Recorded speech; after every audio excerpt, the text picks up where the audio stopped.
What's up everyone, Thralls here once again. I'm Necrotic, and I got a different video for you.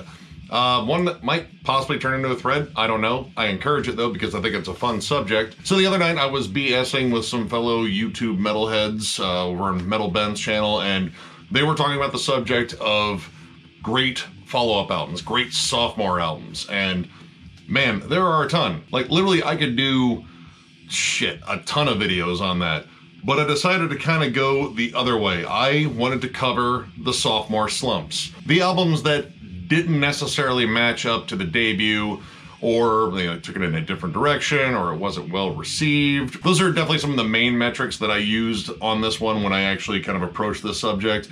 And I also put in some stipulations like the follow-up EP didn't necessarily count, it had to be the next full length after that. And there are some that broke up after their first release and then reformed later and came out with another album, which was their comeback, quote unquote. And I guess you could count that as their follow-up as well. So I kind of dug through all my stuff here, and I had some in mind, and I kind of went back and re-listened to some stuff, and I was like, man, that really just does not match up to the debut. And that is kind of the main thing. Now, I'm also not necessarily saying these albums are bad, I'm just saying they don't necessarily match up to the debut album. So some of these I actually like, and well, I mean, there's a couple that I don't, but this doesn't necessarily mean that these are bad albums, it just means they're kind of in the shadow of the debut. So let's just get into this one because I've got some interesting ones, and I'm pretty sure this is gonna spark some debate. So yeah, let's have fun with this. Death Angel, Frolic Through the Park. I absolutely love the Ultraviolence. I think that is one of the most underrated Bay Area thrash debuts out there. Absolutely incredible musicianship, all the rage, those kids, and they were fucking kids when that shit came out. They were fucking hungry, they were fucking violent. Awesome. Came time to do a follow-up, and I don't necessarily know what happened. This is a really strange album. I think they wanted maybe a little bit more mass appeal. I mean, even if you look at the pictures of them, they don't necessarily look like, big thrashers as much anymore. They kind of look like, hair metal that kind of took off the makeup. But the main thing on here was the music, and the music just seemed to get much more tame. The songwriting was kind of off on this. Like, there's plenty of good riffs on here, but none of it came together the way that it came together on the Ultraviolence. They seem sort of tamed down. Mark's vocal approach is way more clean on this. It doesn't sound nearly as biting, like he's doing quite a bit more singing. And the music isn't necessarily bad, it's just, wow, this is the same band that wrote the debut album. And I have to say the subject matter got kinda cheesy. Good example of that cheese, Road Mutants. I think they inadvertently wrote the script to Biker Mice from Mars, which, yeah, that was an interesting show. Doesn't exactly scream like, let's get in the pit and fucking knock out each other. Kinda screams like, oh, they watched the same cartoons we did. That didn't come out to the 90s. Anyway, they were ahead of their time, I guess. Again, I don't necessarily think this is a terrible album. It's definitely lower on my totem in terms of Death Angel's releases because, man, they've been cranking out bangers here lately, and Ultraviolence whoops ass. But yeah, this one has always just been this kind of oddity in their discography. But I still think this has some merit, and it's still worth checking out. But yeah, not a great follow-up.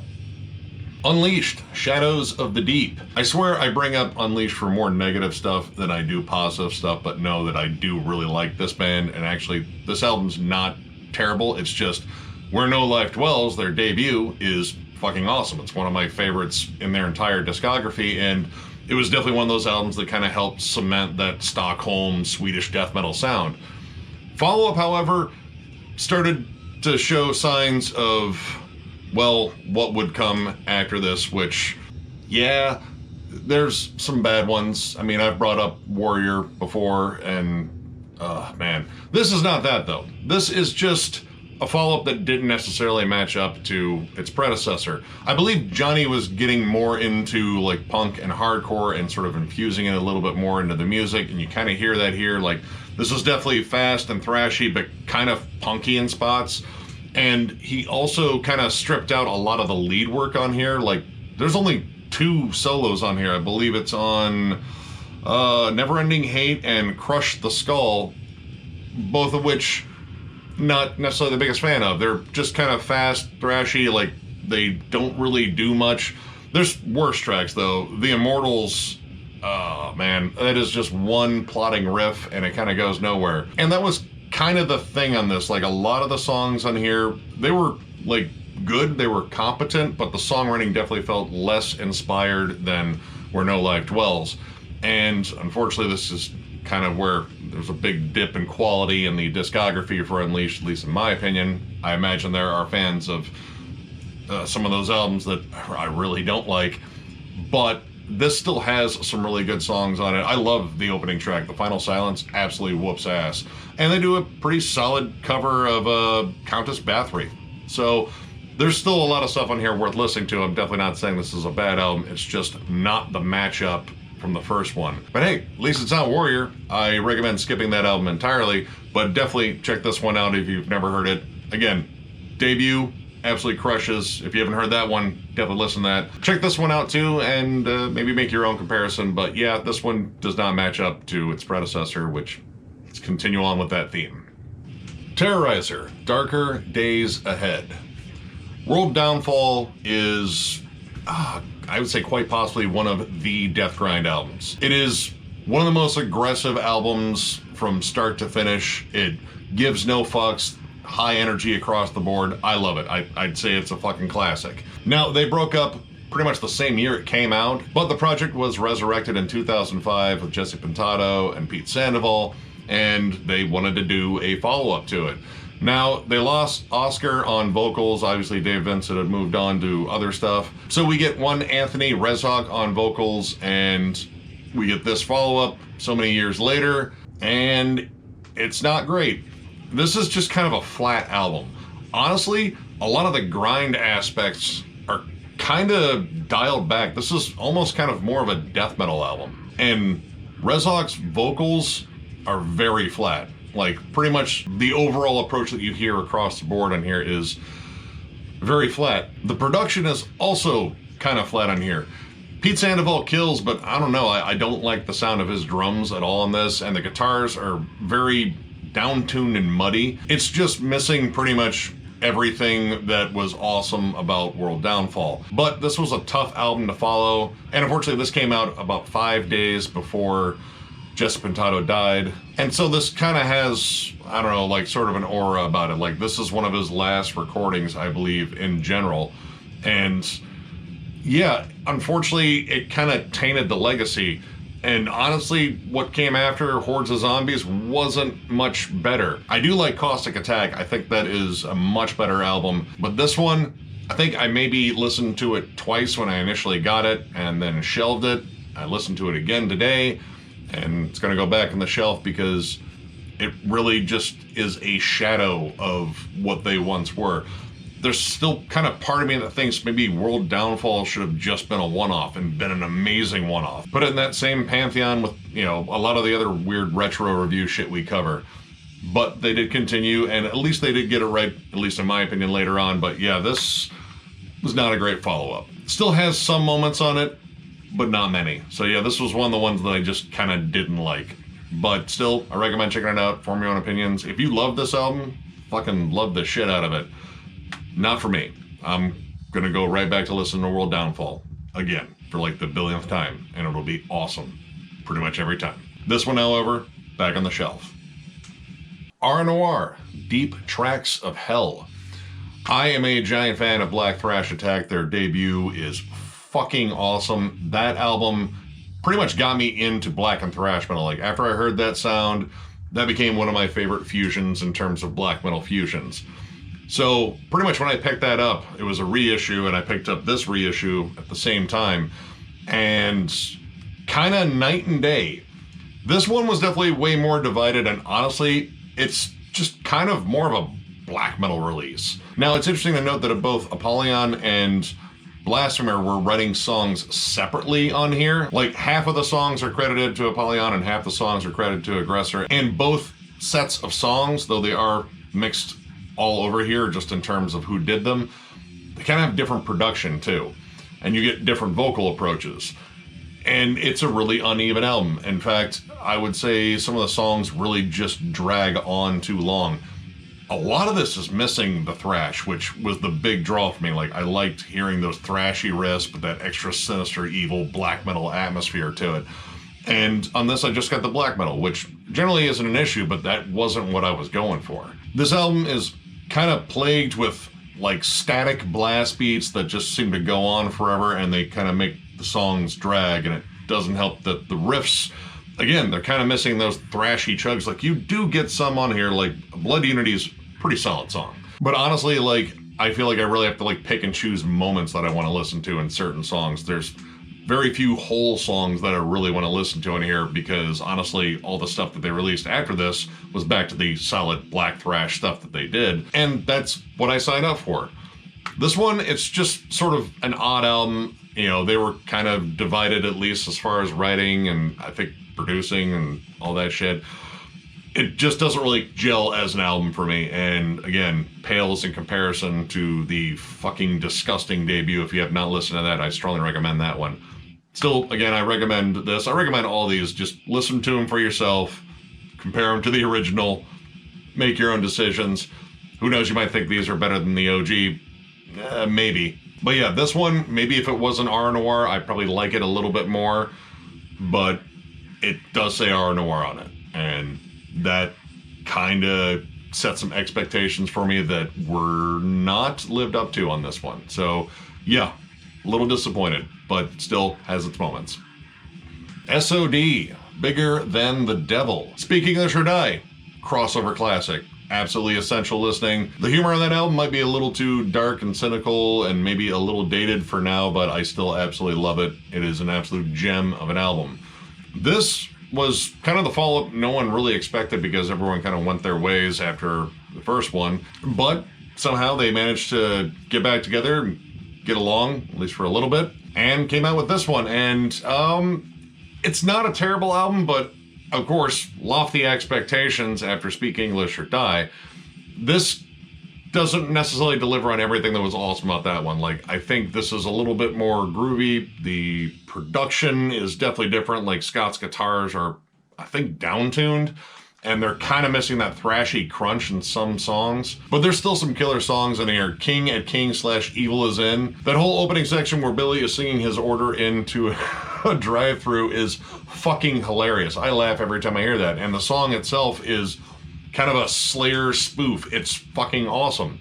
But there's a lot of stuff on here that it kind of just feels like they had the skits in mind and the comedy in mind before they actually had the music. Like, there's a fair amount of this that just feels really thrown together, which that was kind of the spirit of the original, but it felt more focused on just the outright fucking hostility and just writing the most ripping tunes with some of the most simple riffs.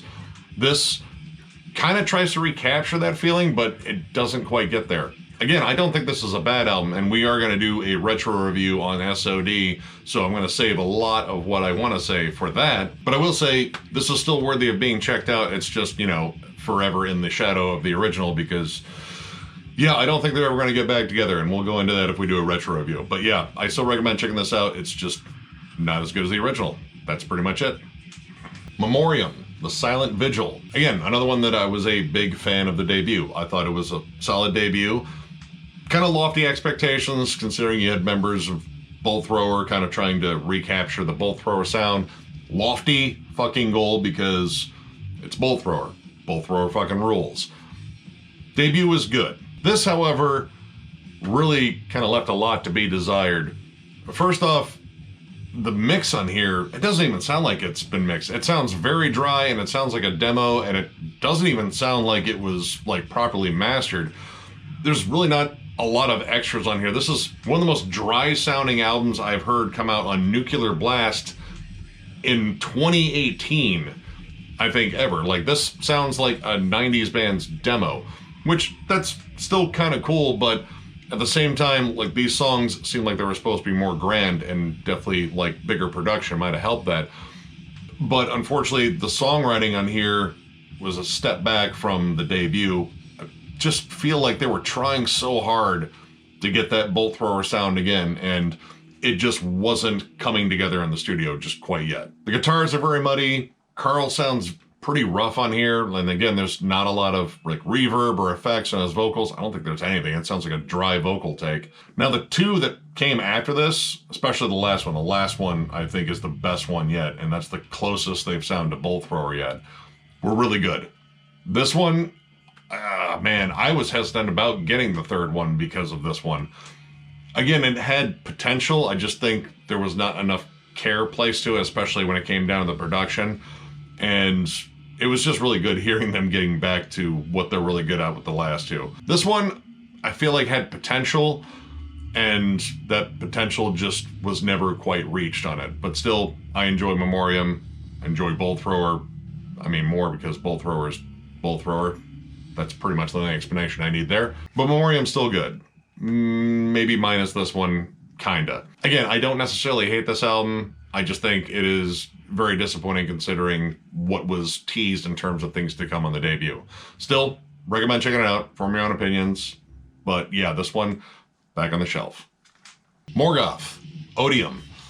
I'm a big fan of Cursed. I'm a big fan of their first two EPs. I think that early Morgoth stuff is absolutely killer. For those that don't know, pretty much a straightforward death-worshipping band from Germany. And I mean, Death the band. I don't know, they might have worshipped death. I don't know, they're death metal, why not? But their debut full-length, Cursed, absolutely awesome. This one was a little bit different. Odium pretty much started to take on like more of a groove metal and industrial metal sound, but also intermingled with death metal. The opening track, Resistance, sounds, well, I mean, it sounds like death metal, but you notice the production's very different. You get these very compressed drums, and it has this, well, definitely different sound. But when you get down to songs like Submission, the atmosphere is different.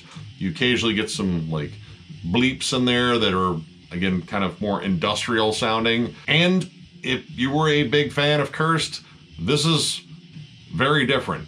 But, I mean, it's still not terrible. It's just very different and kind of a 180, and believe me, they would take an even harder turn after this one. We don't really need to talk about that album because I think I already have. Yeah, no, I did.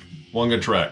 Kinda. I mean, it's better than anything else in that album, but everything else in that album is terrible. I picked this one up not too long after I got Cursed, and I was kind of surprised the sound on here. Like, the vocals are different, the production's very different. I mean, it definitely screams a different era of the 90s, but again, wasn't really what I was looking for. And yeah, I don't know, it's just an odd listen. Like, I don't necessarily think it's a terrible album. Like, it definitely has some bad songs. Like, there's some songs in here I just don't like. Namely, again, Submission, I think is weird. There's a spoken word in there, and I don't know, it's just a kind of a bad song. But in terms of like the more groove metal stuff that was coming out, this is maybe one of the better offerings out there. Like, this is not like Massacre's Promise or any of that horse shit. This is actually a fairly decent album with some kind of rough patches. I recommend checking it out. I mean, if you haven't checked out the early Morgoth stuff, that's the fucking golden stuff. And their last album that they did before breaking up yet again, which is, you know, they've broken up a ton of times. That stuff, definitely worth checking out. This one, it just kind of sits in an odd place in the discography, and again, did not match up to the debut album. So yeah, just know that this one's different, and again, did not live up to the debut, but that is not to say it is not good in some way. Again, there's some bad tracks in here, but for the most part, pretty decent. Check it out. Nocturnus, Thresholds. Giant fan of the key. I think that is one of the most interesting albums that came out of the entire Florida death metal scene. The use of keyboards and sci-fi and still like death metal, like it didn't come off as cheesy prog or anything like that. Like, it was really fucking innovative. That was really great. And when it came time to do a follow-up, Thresholds missed the mark. The production here is kind of in that legendarily bad, you know, category, like Breeding the Spawn, like muddier in hell. The drums sound odd, like the snare sounds like it's being recorded in a hallway, like far away from the rest of the band. The guitars are kind of muddy, but the leads still come across as a little bit clearer. The vocals are very out front, and the songwriting is maybe a little too nuts. Like, the key was crazy. Like, it's very technical, it's very all over the place, but it comes together well. This is just kind of nuts. This is like Morbid Cynic, and that sounds like that should be good, but it really did not work. There's a lot of weird vocal passages, like especially Subterranean Infiltrator. The vocals on that just sound like a rant. It sounds like you're stuck in a bus with some crazy conspiracy theorist that is trying to convince you that all pigeons are actually surveillance birds. That's a real conspiracy theory, by the way. And I have had that conversation with a few people. And by had that conversation, I mean I did a lot of nodding and going, you betcha. So yeah, that's kind of what that song felt like to me. But that isn't to say there's not great music on here. Like, there's really cool sections in songs that I think are really good. Like, good catchy riffs, really cool leads. The drum work, Mike Browning's fantastic. It's just it never really comes together, like, very well. Like, there isn't a whole song on here that I really got into. And I got this not too long after I got the key. And I was fucking pumped because I loved the key. And then I got this and I was like, wow, man, the fucking album cover's sweet too. This is bound to be awesome. Nope. So yeah, I was pretty disappointed by this one. And honestly, I don't come back to it very often. Again, it's just like sections of songs that I like. It's never whole songs, which is disappointing because the immense amount of talent that was in this band, I feel like there should be a lot more that I got into. Definitely fell short of the mark, but it was a very lofty mark, at least in my mind. Still, I recommend checking it out. Again, form your own opinions. This, definitely going back in the shelf again. This was not a fun re-listen, unfortunately. But still, check it out. Don't just take my word for it. The Agony Scene, The Darkest Red. I was a giant fan of their debut album. I heard one single on a Solid State compilation. I was like, that fucking rips. Straight up metalcore with a lot of melodic death metal influence, actually very similar to At the Gates, Arch Enemy. That hit right at the right point for me when I was getting into both, and I still listen to that album. I think that album still whoops ass. Then I heard they got signed to Roadrunner. I was like, oh, cool, they're going to get a bigger distribution, they're going to write a bigger album, and then they put out this, and, well, it's got some songs I like on it, but not many. They went from, like, really biting metalcore, but that fierce black death metal influence, everything on that debut is just riffier than hell and catchy. And then they turned into some bland mid-tier metalcore that even people back in 2005, when this came out, were ignoring. This just sounded like every other metalcore band at the time. They squeezed in more clean vocals and they weren't really able to like kind of carry much of a big melody in those. Scars of Your Disease, probably the only song in here I ever really revisit. Like, it's got some cool syncopated breakdowns on it. It's a fun song, but Screams Turn to Silence was, I believe, supposed to be like their bigger single on here. It had like a cleaner chorus, but none of that stuff really landed for me. And this album just missed the mark entirely. Now, they followed this up with Get Damned after they left Roadrunner Records and then broke up and then reformed and put out Tormentor, which absolutely awesome album. But those were like on smaller labels. Like Get Damned's on Century Media, which was smaller than Roadrunner at the time. Probably still is smaller than Roadrunner, to be honest. This was supposed to be their moment where they kind of like, you know, like, all right, everyone's going to fucking know about us. They had this cross-promoted with Devil Driver, which just put out Fury of a Maker's Hand, which ended up being a pretty big album. And nothing. This just ended up falling into that category of like, yeah, sure, it's heavy, but a lot of bands are heavy. And yeah, this is just kind of okay. And from there, it fell into a lot of used bins. But I bought this one brand new. And I was pretty disappointed. I think I went right back to the self-titled debut and jammed that way fucking more. But again, as always, still recommend checking it out. This is just my opinion. You may absolutely love this album. I'm reasonably sure it might still have its fans. I'm just not really one of them. Like, this one's still really disappointing to listen to when compared to their debut. But still, again, check it out. And finally, we have Rigor Mortis. Rigor Mortis versus The Earth. Now, I'm a giant fan of their self-titled debut and the Freaks EP. Both of them are just ridiculously fast, hyper-aggressive thrash, very similar to Sadus and like Slayer, Creator. Like, those guys were fucking flying. And then after those releases, there seemed to be a bit of a fracture in the band. Bruce Corbett ended up leaving, and they were working on this follow-up, and, well, some of it's good, and then some of it's just kind of, what the fuck are you doing? Only parts of this actually feel like the rigor mortis that I ended up becoming a huge fan of. Mummified, I think, is really good, but immediately after that you get Throwback, which should have been thrown back. Like, it just feels cheesier than hell, and cheesy wasn't necessarily the thing with rigor mortis. Like, they were fucking violent in your face. Like, they were there to fucking drink all the beer at your venue and maybe start a fight. They were going to play music too, and probably, you know, sell some t-shirts and shit. But they were trying to get everyone fucking going. And then this came out and it sounds like a shadow of their former selves. Now, granted, with, you know, the inner turmoil and, you know, the band seemed to be kind of fracturing at this point. That probably contributed. The writing, very uneven. I don't know, this album just does not really sit well with me considering what they came from. That's kind of the theme of this entire thing, but this one just felt like not much effort was really put into it, and that's kind of the thing that bugs me, because Mike Scaccia's guitar work is fucking awesome regardless of what project he was on, and it really felt like kind of held back in here. Like, I mean, the opening, Dying in My Sleep, really cool opening instrumental, shows off some flair, but the rest of this, I don't know, like, this kind of felt like a going through the motions sort of release. And yeah, the lack of energy and cohesion on this one is very noticeable. I actually snagged this when I was down in Florida a few years ago. I was like, oh, sweet, this is one I was missing. And then I got the one that was the comeback, and that one wasn't very good either, unfortunately. But I was excited to get this and jam it, and then when I jammed it, I was like, huh, that's, okay. Again, it has its moments, but there's not a lot of them, and it's just a really uneven album, and pales in comparison to the self-titled. But still, like all these, check it out, form your own opinions. Again, this might be someone's favorite.